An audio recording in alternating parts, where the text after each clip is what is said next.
All right, so we're going to build a simple circuit using this B10K potentiometer.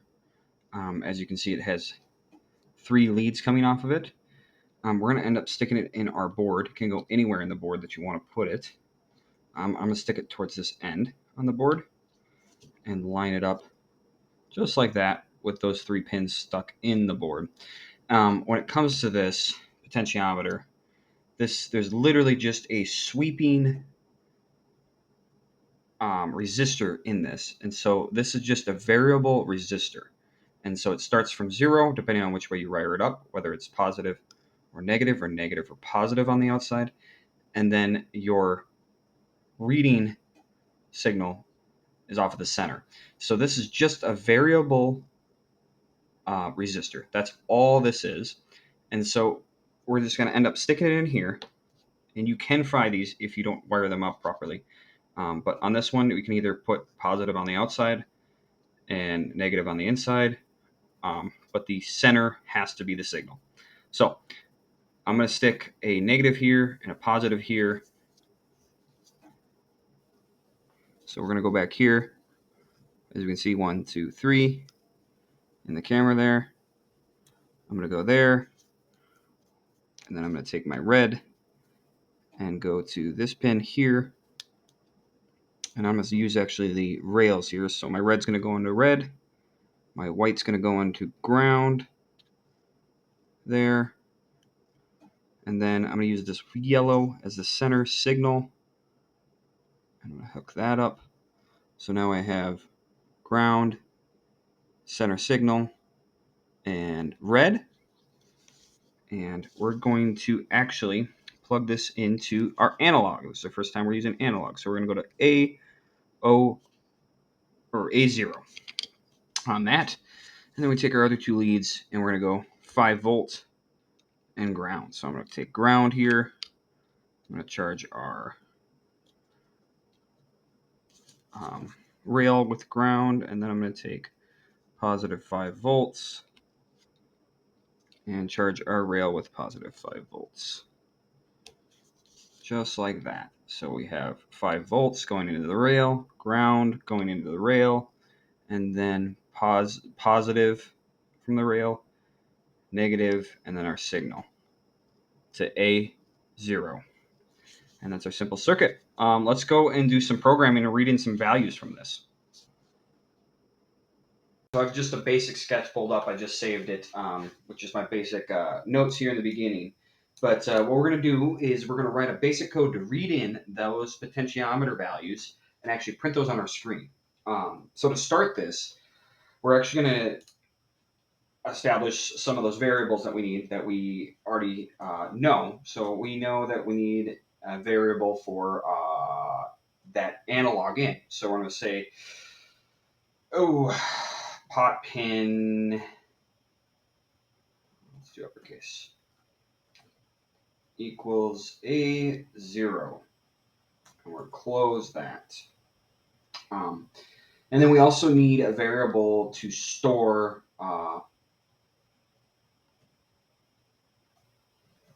the variable itself, like the data that we're taking in from the potentiometer.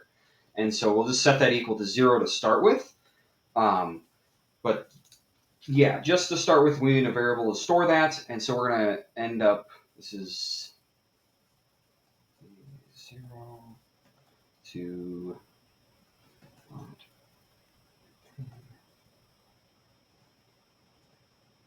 middle.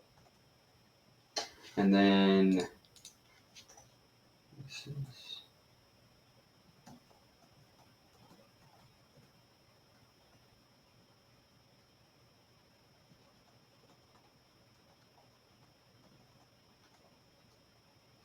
all right. So this is a place just to store that raw potentiometer values, and then this is just establishing that pinout. And I've mentioned before, now we can just jump down into the code. I've said before we can establish our pinouts in this void setup. We can also establish serials. And so I'll end up just typing this out here. Serial Up, up, and up. I gotta do it uppercase. That's why.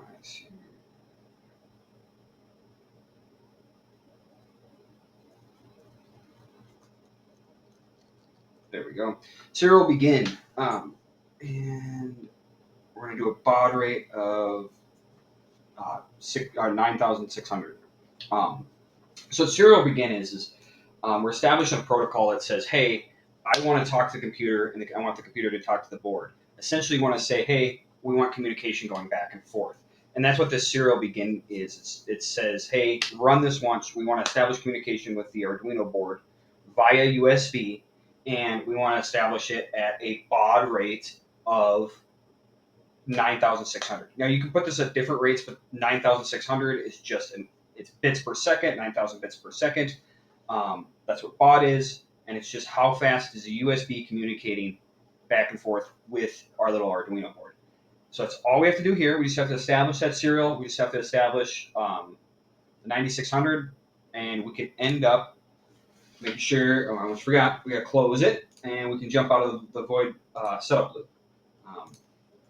And so this is just to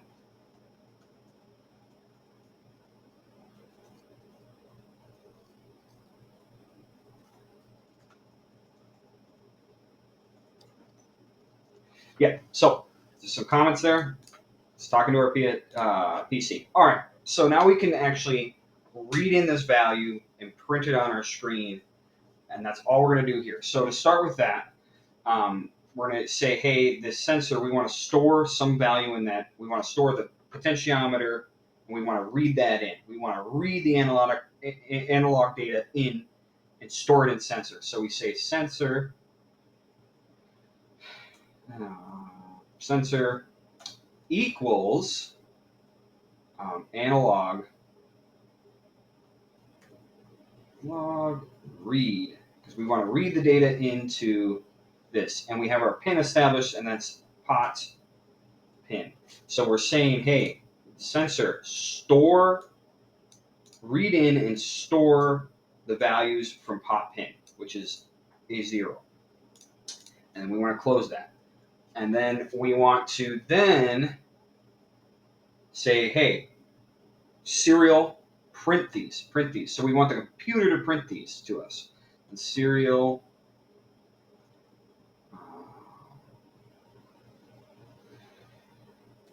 print ln. We want this to print sensor. We want to close that. So it's the same as, hey, serial, print the sensor values. ln says put an enter after it, and so it shifts it down a line. If we don't have that ln, it doesn't shift it down a line. This is crucial because we can just do, I think you can just do serial print, and it'll print it, and it'll just print it in a line across the screen. I'll show you that here in a second. So it's ln. And then we can say delay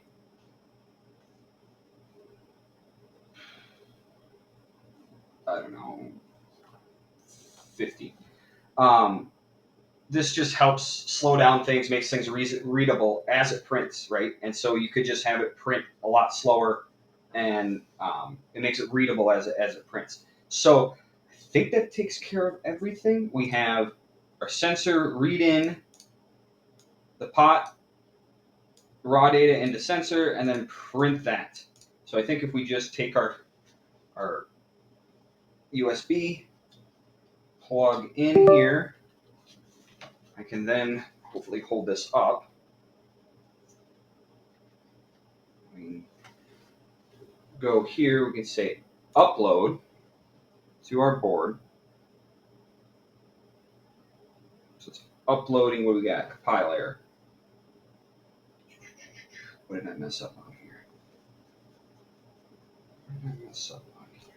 Oh, capitalize. Serial. Then remember, this is a this is caps lock sensitive language. So if something isn't capitalized, it needs to be capitalized. Make sure you capitalize it. I think that'll take care of it. We'll find out.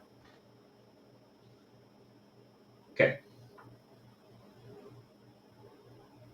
All right. So now it's uploaded, And we talked before about this, but we're going to have to go up here and say serial monitor. And now we're reading those in. We're reading all those zero values in here. You can see right here, we can bring this up a little taller. And we're reading a bunch of values. Now when I turn this, you can see those values change. So as I turn it all the way to 123, 124, 123 probably. Yeah, 123. Count. 0 to 123. So as I turn that, we just get a bunch of different values. So now we're reading in data and printing it on the screen. Simple as that. We're good to go. And we can change, there's a thing you can change here. You can change this. Makes it a little bit more easy to read depending on what you're reading. If you're printing different things, maybe you want to have it printed slower.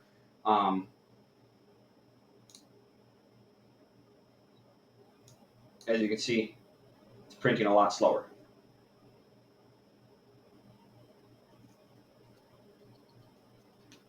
Oh, we got the thing's falling out here. So